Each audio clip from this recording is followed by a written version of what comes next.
তো এইভাবে যখন তার সাথে আমার সম্পর্ক চলতেছিল ভাবলাম হয়তো বা সবকিছু ঠিকঠাক হয়ে যাচ্ছে। এর মধ্যে আমি আমার শাশুড়িকে বললাম যে আমি আমার বাবার বাড়ি যাব, আমাকে যেতে দেন। তো উনি আবার কি করলো, বুদ্ধি করে আমার হাজবেন্ডকে দিয়ে বলাইলো যে এখন যাওয়ার দরকার নাই। উনি ভাবছে হয়তো বা আমি বাড়িতে গেলে আর ফিরে আসবো না, তুমি এক কাজ করো কিছুদিন পরে যাও, এখন কোচিং করো, প্রাইভেট পড়ো, ভার্সিটিতে ভর্তি হতে হবে, হ্যান ত্যান কত কিছু বুঝাইলো। এরপর আমি আমার বাবার বাড়ি চলে গেলাম। আমার শাশুড়ি অনেক শপিং করাই দিল, 20,000 টাকাও দিল আমার বাবার জন্য। বাবার বাড়ি যাওয়ার কিছুদিন পরে আমার বাবা অসুস্থ হয়ে গেল। তো তখন আমাদের কাছে ওইরকম টাকা ছিল না, যার কারণে ওনার চিকিৎসার যত খরচ আছে সব আমার শাশুড়ি দিল। তার কিছুদিন পরে বাবা মারা গেল। এই কারণে আমি আমার বাবার বাড়িতে আরো প্রায় 4 মাসের মতো ছিলাম। তখন আমার শাশুড়ি, আমার মা, আমার ভাই সবার দায়িত্ব নিয়ে নিল। তখন তো আমি ওনাদের কাছে বড় মাপের ঋণী হয়ে গেলাম। এরপর আমি আমার শ্বশুর বাড়িতে চলে গেলাম, ভার্সিটিতে ভর্তি হলাম। তখন আমার স্বামী আমার সাথে আর ওইভাবে কথা বলে। এরপর ভার্সিটিতে ভর্তি হওয়ার পর একটা ছেলে আমাকে প্রপোজ করলো। মানে সবাই জানতো যে আমি বিবাহিত, ও শুধুমাত্র জানতো না। ওর চেহারা, চুল টুল, বড় বড় কাপড় চোপড়, এগুলো দেখে আমার ভালো লাগতো, কিন্তু তার আচার ব্যবহার সবকিছু কথাবার্তা ভালোই লাগলো, কিন্তু চলাফেরা করে পাগলের মতো। এর 1 বছরের মাথায় আমার হাজবেন্ড আবার দেশে আসলো। তো আমার শাশুড়ির সাথে তো উনার দ্বন্দ্ব লেগেই আছে। উনি তখন আমাদের বাড়িতে না এসে আমার খালা শাশুড়ি বাসায় গিয়ে উঠলো, কি যেন কাজ আছে, কাজ শেষ করে আবার নাকি বিদেশে চলে যাবে। তো আমার ননদ বললো যে ভাবি চলো ভাইয়ার সাথে তাহলে দেখা করে আসি।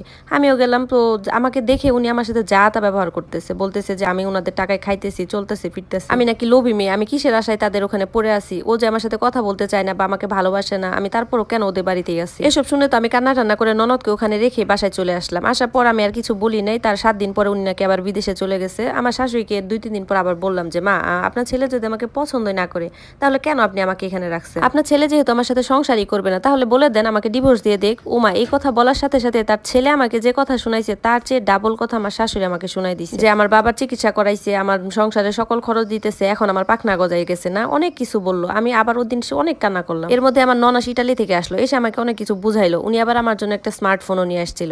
তো এই ফোনের সুবাদে আমার হাজবেন্ডের সাথে মাঝে মধ্যে হাই হ্যালো হতো। আমি একটা ফেসবুক আইডি খুললাম। তো আইডি খোলার পর ওই যে ছেলেটা ভার্সিটিতে আমাকে পছন্দ করতো, ওর সাথে আমার ফ্রেন্ডশিপ হয়ে গেল। তো ওই সময় ওর সাথে আমার মাঝে মধ্যে একটু কথাবার্তা হইতো, যে হাই হ্যালো, এই পর্যন্ত, এর বেশি কিছু না। এর 6-7 মাস পর আমার হাজবেন্ড ফোন দিয়ে আমাকে বললো যে আসলে আমি যে তোমাকে পছন্দ করি না বা তোমার সাথে সংসার করতে চাই না, এগুলা কি তুমি বুঝো না, নাকি তুমি সবকিছু বুঝেও টাকার জন্য ভান ধরে থাকো? আমি তখন বললাম আপনি কি বলতে চান, আপনি আমাকে কেন পছন্দ করেন? আমি তো দেখতে এতটাও খারাপ না, আমি তো আপনার জন্য পড়াশোনাও শিখে গেছি আর ভালো করে কথা বলাও শিখে গেছি, তারপরও আপনি কেন পছন্দ করেন? তখন সে বলল যে দেখো, তোমার সাথে বিয়ে হওয়ার 3 বছর আগে আমি আরেকটা মেয়ের সাথে রিলেশনে ছিলাম, ও অন্য ধর্মের জন্য আমার মা তাকে পছন্দ করতো না। মা তো আমাকে তখন প্রতিনিয়ত ব্ল্যাকমেল করতেছিল যে ওকে বিয়ে করলে মা মরে যাবে, হ্যান ত্যান। এই জন্য আমি ভয় পেয়ে ওকে তখনই বিয়ে করে ফেলছিলাম। তো ওকে বিয়ে করে 8 মাসের মাথায় মা আমাকে জানাইছে যে তোমাকে দেখতে চাইতে হবে। তখন আমি আর এত কিছু চিন্তা না করে তোমাকে দেখতে গেছিলাম, আর বিয়েটাও হয়েছে। আর এরপর তো সবকিছু তোমার চোখের সামনেই হইলো। আমিও তো ওকে ভালোবাসি, আমি তো 2টা সংসারও সামলাইতে পারবো না, ওকে ধোকাও দিতে পারবো না। তোমার সাথে আমার যতটুকু হয়েছে সবকিছু মার জন্যই হয়েছে। মা সবসময় বলতো যে আমার যাতে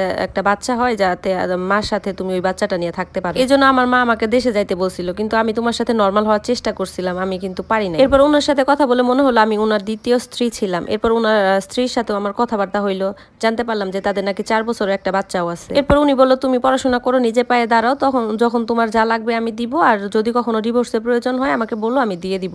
এসব শুনে তো আমার 3-4 দিন মাথায় কাজ করতেছিল না যে কি থেকে কি হয়ে গেল। তখন চিন্তা করলাম যে আমি যদি এখান থেকে এখন বেরিয়ে যাই তখন তো আমার কোনো উপায়ই নাই। এই জন্য ঠিক করলাম যে আগে নিজের পায়ে দাঁড়াতে হবে, তারপরে অন্য কিছু চিন্তা করবো। তখন তো আমি জেনে গেলাম যে আমার জামাইয়ের সাথে আমার সংসার হবে না। তখন ওই ছেলেটা যখন আমাকে মাঝে মাঝে মেসেজ দিত, তো ওর সাথে কথা বলতাম। এরকম 6-7 মাস কেটে গেল।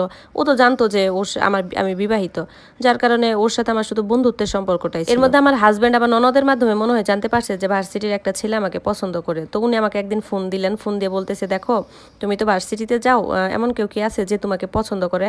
যদি এরকম কেউ থাকে তুমি আমাকে বলতে পারো, কারণ আমাকে দিয়ে তো তোমার আর ওইরকম কিছু হবে না বা কখনো সম্ভব না। তো আমি চাই তুমি একটা ভালো জীবন সঙ্গী খুঁজে নাও, এর জন্য তোমার যখন যা লাগে, যত সহযোগিতা লাগে আমি করব। তো তখন আমার হাজবেন্ড থেকে আমি একটা বিরাট আশা পাইলাম যে আমি চাইলেই সে আমাকে ডিভোর্স দিয়ে দিবে। ওই সময় ওই ছেলেটার সাথে আমার এইসব ব্যাপারে কথা হইতো, তাকে সব বললাম যে আমার হাজবেন্ডের এরকম এরকম ঘটনা আছে, তারপর কিভাবে কি করছি সব বললাম। এভাবে কথা বলতে বলতে তার সাথে যে ভালোবাসার সম্পর্ক বা আমার মন থেকে একটা ভালোবাসা আসবে সেটা আসতো না। না, সে ছেলে হিসেবে খুবই ভালো, এই হিসেবে ভালো লাগতো। এরপর আমার শাশুড়ি আর ননদ যে আমার ছিল, ওদের না আমার আর সহ্য হইতেছিল না, খুব ঘৃণা লাগতেছিল ওদেরকে, যে ওদের দয়ায় আমি বাঁচতেছি। এই জন্য নিজে নিজে চাকরি খোঁজার চেষ্টা করলাম। ইন্টার পাশে যেগুলো চাকরি আছে ওগুলা খুঁজতে থাকলাম। তো এর মধ্যে একদিন ওই ছেলেটাকে আমি বললাম যে তুমি কি আমাকে ভালোবাসো? যেহেতু আমার হাজবেন্ড আমাকে ওই ভরসা দিছে, এই হিসাব করে ওকে বলছি। তখন সে হাসি দিয়ে বলল, তোমাকে আমি ভালোবাসি কিনা জানি না, কিন্তু তুমি তো দেখতে বেশ সুন্দরী, তো এই জন্য তোমাকে আমি প্রপোজ করছিলাম, তোমাকে আমার ভালো লাগতো। এরপর আমি একটু আস্থা পাইলাম। এর 15-20 দিন পর আমি ওকে আবার বললাম যে তুমি কি আমাকে বিয়ে করবা? তখন সে বলতেছে কি বলতেছো তুমি? তখন আমি বললাম হ্যাঁ, তুমি তো আমার হাজবেন্ডের ব্যাপারে সবকিছুই জানো, তুমি যদি আমাকে বিয়ে করো তাহলে তাহলে আমি ওই বাড়ি ছেড়ে চলে আসবো। এরপর সে বললো, দেখো আমার কিন্তু কিচ্ছু নাই, আমার একটা ঘরও নাই, বাড়িও নাই, কিচ্ছু নাই। আমি টিউশনি করাই, আমার মা সেলাইয়ের কাজ করে। তুমি যেরকম তোমার শ্বশুর বাড়িতে আলিশান ভাবে চলাফেরা করছো, আমার বাড়িতে কিন্তু এরকম কিছু পাবা না। আমি শুধু তোমাকে 3 বেলা খাবারটাই দিতে পারবো। আমি বললাম, আচ্ছা ঠিক আছে চলবে, এখন তুমি শুধু বলো আমাকে বিয়ে করবা কিনা, আর ঠকাবা না। তখন সে বললো, আচ্ছা চলো তাহলে আজকে বিয়ে করি। তখন আমি বললাম, না আজকে তো আমি প্রিপারেশন নিয়ে আসি নাই, আমি বাসায় গিয়ে হাজবেন্ডের সাথে কথা বলি, দেখি সে কি কয় আর হইতেছে কবে আমাকে ডিভোর্সটা দেয়। এরপর আমার হাজবেন্ডের সাথে কথা হইলো, আমি তখন বললাম যে শুধু ডিভোর্স দিলেই তো হবে না, আমার তো হাতে একদম টাকা নাই, আমার কিছু টাকাও লাগবে। উনি তারপর বললো, আচ্ছা ঠিক আছে তোমার টাকার ব্যবস্থা হয়ে যাবে, আমি কাগজ পাঠাই দিলে তুমি একটা কাগজ নিয়ে যাবা আর একটা কাগজ আলমারিতে রেখে যাই। এরপর উনি আমাকে 1 লাখ টাকা পাঠাইলো, ওই টাকাটা নিয়ে আমি আমার মাকে দিয়ে দিলাম।